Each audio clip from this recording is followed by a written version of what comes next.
May nasayang naman ng mga gat. Tignan nyo mga ka-espero. Habang nag-scout dito si Abunjo, pinuntahan niya yung may kuweba. Posibilidad na may mga isda dyan o mga malalaking isda. Hindi naman siya malalim kaso baka masayang lang yung isperegan. Pero wala namang regrets pag nakakuha ka ng malaking isda, diba? So habang nagro-roaming dito si Abunjo, may napansin siya sa malaking kuweba.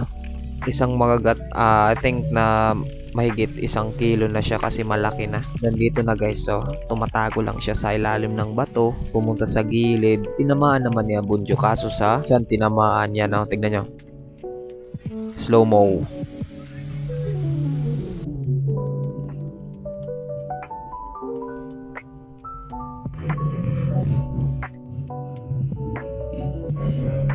Nataranta agad siya dyan. Hindi sure yung patama niya.